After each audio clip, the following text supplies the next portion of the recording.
Hey guys, welcome back on my YouTube channel. This is me, Dr. Sadaf Amreen, currently pursuing MD in pathology. आज हम discuss करेंगे typhoid fever. सो typhoid fever बोलिए या फिर से typhoid बोलिए, ठीक है. तो टाइफाइड फीवर क्या होता है? टाइफाइड फीवर क्या होता है? It is a result of systemic infection mainly by the salmonella typhi only found in man.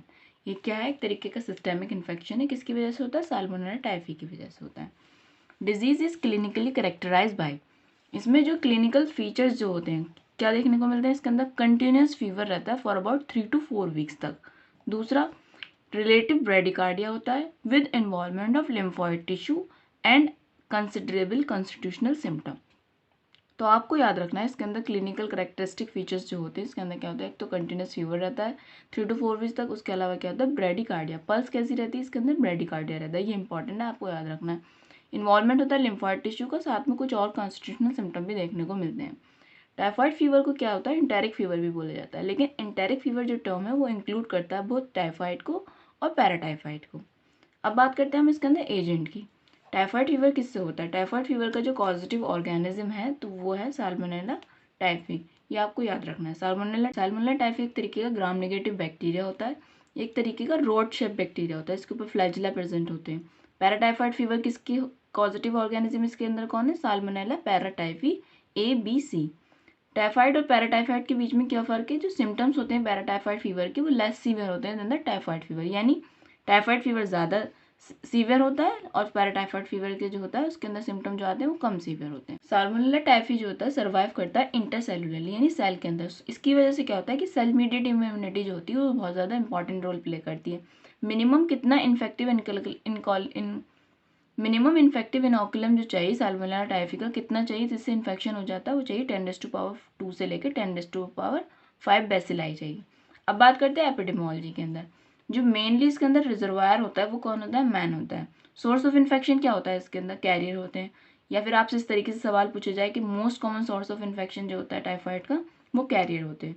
Career होता क्या है? कैरियर से बोला जाता है उस पेशेंट को बोला जाएगा जिसके अंदर जो होता है कोई भी क्लिनिकल सिम्टम प्रेजेंट नहीं होते, लेकिन वो क्या होता है? इल होता है. यानी उसको टाइफाइड है लेकिन उसके अंदर क्लिनिकली कोई भी सिम्टम प्रेजेंट नहीं है, तो वो कैरियर का काम करेगा क्योंकि उसके अंदर क्या होता है? उसके स्टूल के अंदर, यूरिन के अंदर ये बैक्टीरिया जो होता है शेड होता रहेगा. अब वो जहाँ भी इसको शेड करेगा उसके बाद वहाँ से वो ट्रांसफ़र होता रहेगा. यानी वो खुद तो बीमार नहीं है लेकिन वो दूसरों को बीमार कर सकता है. तो ऐसे पर्सन को क्या बोला जाता है? कैरियर बोला जाता है. टाइफाइड जो होता है रिगार्ड किया जाता है, क्या माना जाता है? Index of general sanitation of our country. Typhoid fever जो होता है इसके अंदर क्या होता है? ट्रांसफ़र जो होता है पैथोजन का होता है, डिपेंड करता है. मैन टू मैन ट्रांसफ़र भी हो सकता है.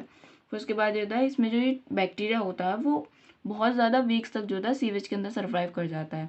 तो ये हुई इसकी एपिडेमोलॉजी. इसके बाद हम बात करते हैं केसेस की. जो इसके अंदर टाइफाइड फीवर के जो केसेस होते हैं वो माइल्ड भी हो सकते हैं, मॉडरेट भी हो सकते हैं और सीवियर भी हो सकते हैं.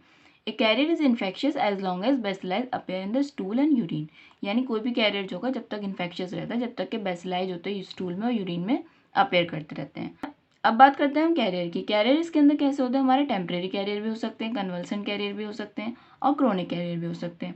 टेम्परेरी कैरियर उन कैरियर को बोला जाता है जब ऑर्गेनिज्म जो होते हैं शेड होते हैं हमारे 3 मंथ से लेकर 1 ईयर तक. कन्वल्सेंट कैरियर किसको बोला जाता है? जब 3 वीक से लेकर 3 मंथ तक जब हमारे ऑर्गेनिज्म शेड होते हैं तो उसको बोला जाता है कन्वल्सेंट कैरियर. और क्रोनिक कैरियर जो होता है उसके अंदर बोला जाता है जब वो ऑर्गेनिज्म अपना शेड करता रहता है ग्रेटर देन 1 ईयर. 1 साल से ज़्यादा अगर कोई भी पर्सन ऐसा है जिसके स्टूल में अपेयर कर रहे हैं bacilli for more than 1 year तक, तो वो कहलाएगा क्रोनिक कैरियर. कन्वल्सेंट कैरियर जो होता है एक्सक्रीट करते हैं बेसिलाई को फॉर अबाउट कितना 6 to 8 वीक तक. मान ली 3 to 3 मंथ, मान ली 3 weeks to 3 week, या फिर बोलिए आप 6 to 8 वीक्स बोल सकते हैं. जो क्रोनिक कैरियर होते हैं उसमें क्या होता है? जब वो 1 साल से ज़्यादा तक ऑर्गेनिज्म शेड करते रहते हैं तो होता क्या है कि ऑर्गेनिज्म जाके बैठ जाता है कहाँ पे? गॉल ब्लैडर के अंदर रह जाता है या फिर कहाँ पे? बिलियरी ट्रैक्ट के अंदर चला जाता है. एक फेमस कैरियर थी टाइफाइड मैरी, इसके बारे में तो सुना होगा. मैं बताती हूँ टाइफाइड मैरी कौन थी. टाइफाइड मैरी जो थी एक कुक थी. एक रेस्टोरेंट था जहाँ पे वो एक शेफ़ के तौर पे काम करती थी. अब वो क्या था? वो एक तरीके की कैरियर थी. कैरियर जैसे कि मैं आपको भी बता चुकी हूँ कि कैरियर उसको बोला जाता है जिसके अंदर कोई भी क्लिनिकल सिम्टम प्रेजेंट नहीं होते, यानी वो क्लिनिकली इल नहीं होता, लेकिन उसके अंदर क्या होता है? बैक्टीरिया जो होता है जैसे साल्मोनेला टाइफी जो होता है प्रेजेंट होता है. तो इसकी वजह से क्या था? क्योंकि वो एक कुक थी तो वो खुद तो इल नहीं थी, तो जब वो वॉशरूम जाती थी, जब जैसे क्या होता था कि जब वो ना वॉश आउट होकर आ जाती थी तो उसके नेल्स में, उसके हैंड में क्या होता था? बैक्टीरिया रह जाता था. अब वो उन्हीं हाथों से आके खाना बना लेती थी, तो वो क्या होता था, वो बैक्टीरिया कहाँ ट्रांसफ़र हो गया, हमारे खाने में, और उसी खाने को हम लोग खा लेते तो जिसकी वजह से क्या हुआ था, बहुत सारे लोग एक साथ बीमार हो गए थे। तो फिर रीज़न ये पता चला था कि ये जो कुक है इसकी वजह से हुआ है, ये क्योंकि एक कैरियर है। तो सबसे पहले जो कैरियर का पता चला था, तो वो इसी तरीके से पता चला था, टाइफाइड मैरिया की वजह से। टाइफाइड मैरिया आपको समझ आ गया होगा, टाइफाइड मैरिया कौन थी।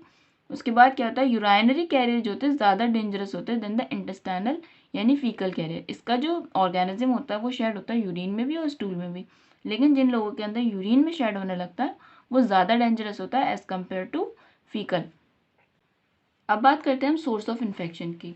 सोर्स ऑफ इन्फेक्शन क्या होते हैं टाइफाइड फीवर के, इसके दो तरीके के सोर्स होते हैं, एक प्राइमरी सोर्स होते हैं, एक सेकेंडरी सोर्स होते हैं। प्राइमरी सोर्स जो होते हैं क्या होते हैं, जैसे फीसेस है, यूरिन है किसी भी केस का या कैरियर का, ठीक है। सेकेंडरी का, ऐसे सेकेंडरी जो सोर्स ऑफ इन्फेक्शन है वो होता है जैसे कंटामिनेटेड फूड है, वाटर है, फिंगर है, फ्लाइज हैं, ठीक है, या फिर किसी वुड का कंटामिनेशन हो रहा है, किसी की वजह से कोई भी ट्रांसफ़र हो रहा है, या फिर इन्फेक्टेड पर्सन से आ रहा है, या फिर पानी से आ रहा है, या फिर ये सारे क्या हुआ, सेकेंडरी सोर्स हो गया। एज की बात करते हैं, जो टाइफाइड फीवर जो होता है वैसे तो वो किसी भी एज ग्रुप में हो सकता है, लेकिन मोस्ट कॉमनली जो एज ग्रुप इन्वॉल्व होता है वो 55 टू लेकर 19 ईयर्स वाला एज ग्रुप इन्वॉल्व होता है। सेक्स की बात करें, इसके अंदर more cases are reported among the males than female, यानी टाइफाइड फीवर ज़्यादातर जो होता है मेल्स के अंदर होता है एज कम्पेयर टू फीमेल। उसके बाद बात करते हैं हम इम्यूनिटी की। इम्यूनिटी क्या होती है, Antibody to the somatic antigen O is usually higher in the patient with the disease and the antibody to the flagellated antigen H होता है यूजुअली हायर होती है इम्यूनाइज इंडिविजुअल के अंदर। जो सोमेटिक एंटीजन होता है वो ज़्यादातर हाई होती है जिनके अंदर डिजीज़ होती है, या फिर फ्लैजिलेटेड एंटीजन जो होता है वो ज़्यादातर जो इम्यूनाइज इंडिविजुअल होते हैं उनके अंदर देखने को मिलती है। उसके बाद बात करते हैं इन्वायरमेंटल फैक्टर, यानी कौन क्या इन्वायरमेंटल फैक्टर है, जैसे कि जुलाई से लेकर जो सितंबर वाला जो टाइम होता है उस टाइम ये पीक पे रहता है टाइफाइड फीवर। सबसे ज़्यादा जो पूरे साल के अंदर टाइफाइड फीवर देखने को मिलता है जुलाई से लेकर सितंबर के महीने में देखने को मिलता है। अब ऐसा क्यों बोला जाता है, क्योंकि ये जो पीरियड होता है वो कॉन्साइड करता है विद द रेनी सीजन से। इस दौरान क्या होता है, रेनी सीजन होता है। अब जब रेनी सीजन होता है उसके अलावा क्या होता है, इसके अंदर फ्लाई जो होती है पॉपुलेशन भी बढ़ जाती है। अब जब फ्लाई पॉपुलेशन बढ़ गई तो क्या हुआ, फ्लाई ट्रांसफ़र करेगी एक जगह से दूसरी जगह। उसके अलावा जो होता है ये जो ऑर्गेनिज्म होता है वो वाटर में भी मिलता है, आइस में, फूड में, मिल्क में, सॉयल में। जैसे गर्मियों के मौसम में जैसे आइस का इस्तेमाल किया जाता है, बाहर से फूड बहुत ज़्यादा ख़रीदे जाते हैं, फल आते हैं उनके ज़रिए घर में आ सकता है, मिल्क में आ सकता है, ये सॉयल में भी प्रेजेंट हो सकता है।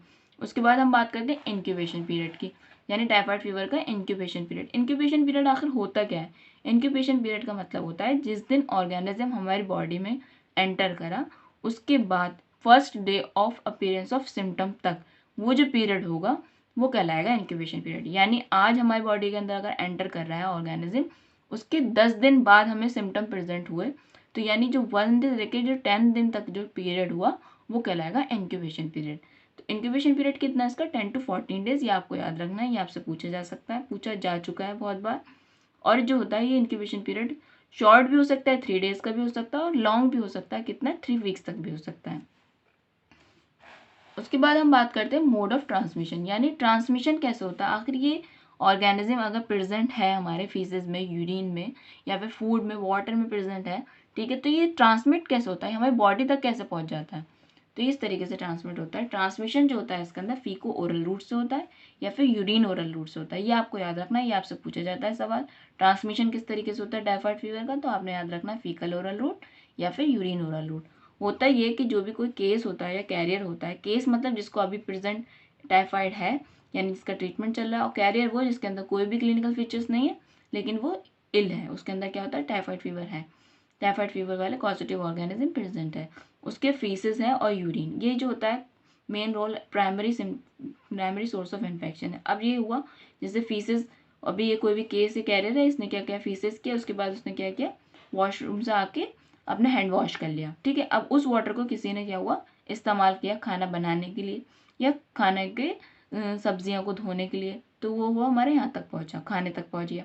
या फिर हो सकता है इसने क्या हुआ, केस ने या कैरियर ने क्या किया, कहीं पर खुले में शौच कर दिया, उसकी वजह से उस सॉइल को क्या हुआ, सॉइल के अंदर आ गया, सॉइल को इस्तेमाल कर लिया गया खाना सब्जी उगाने के लिए या फिर किसी भी पर्पज़ के लिए इस्तेमाल किया, तो इस तरीके से वो हमारे खाने तक पहुँच गया।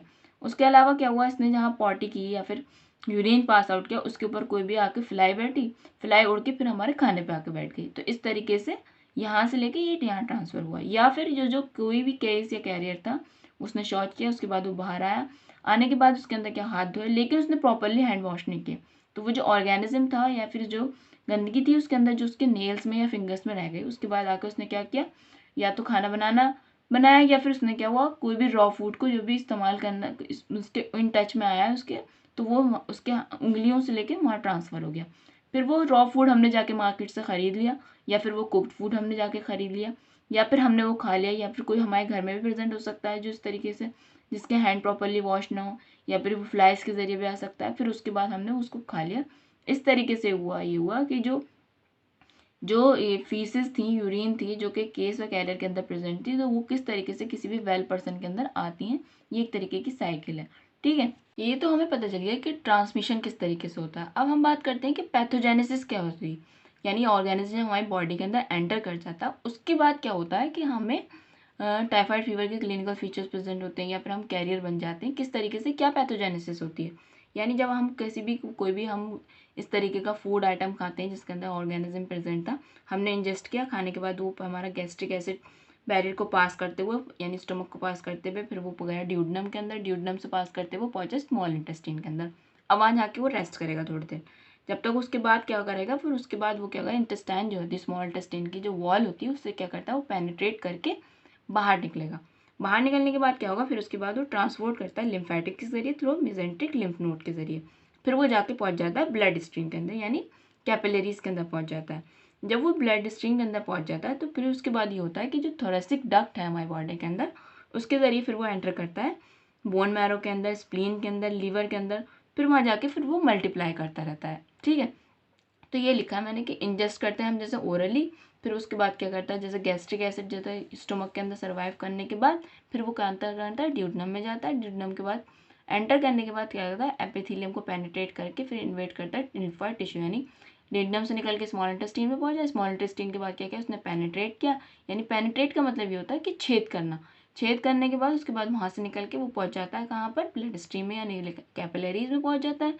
फिर उसके बाद क्या होता है, लिम्फोइड टिश्यू के जरिए होता है, फिर थोरेसिक डक्ट में पहुंचता है, फिर वहाँ से निकलकर कहाँ जाता है, लिवर में, स्प्लीन में पहुंचता है, वहाँ जाकर मल्टीप्लाई करता है। एम सेल के जो होता है क्या होता है, through M cell as a part of MALT system के अंदर डायरेक्ट पेनिट्रेशन होता है into the epithelial cell by CFTR के जरिए, पॉलिफ्रेट करता है कहाँ पे, सब म्यूकोजा के अंदर, जिसकी वजह से क्या होता है, पेयर पैचेस की हाइपरट्रॉफी। पेयर पैचेस की हाइपरट्रॉफी क्या होती है, इसके अंदर क्या होता है, जो सेकेंडरी इन्वेजन होता है उसके बाद क्या होता है, ब्लड का, या फिर जो होता है री इन्फेक्शन, जो आप री इन्वेजन समझिए ब्लड का किसके जाता होता है। अब जब ये लिवर में पहुंच गया तो कहाँ पहुंचा होगा, ये लिवर से फिर बाइल के अंदर पहुंच गया होगा। ठीक है, उसके बाद क्या होता है, बाइल जब दोबारा सप्लाई होता है हमारी बॉडी के अंदर, तो उसकी वजह से क्या होता है, री इन्वेजन होता है। जब ये बॉडी के अंदर हमारे जब पेयर पैचेस के अंदर पहुंचता है, तो वहाँ पे क्या होता है, एकदम से क्या होता है, बहुत ज़्यादा स्ट्रॉन्ग एंड इन्फ्लामेटरी रेस्पॉन्स आता है, जिसकी वजह से क्या होता है, इलियल एयर पैचेस के अंदर, उसकी वजह से क्या होता है, वहाँ पे नेक्रोसिस भी हो सकती है, अल्सरेशन भी हो सकता है, ब्लीडिंग भी हो सकती है, या फिर कभी भी क्या होता है, वहाँ पे परफोरेशन भी हो सकता है। उसके बाद ये क्या है, डेसिमिनेट करता है किसके जरिए, लिम्फेटिक्स के जरिए, और वहाँ पे क्या होता है, हिमेटोजेनेसली। ये हम बता चुके हैं आपको कि कैस किस तरीके से ट्रांसमिशन हुआ है उसका ऑर्गेनिज्म।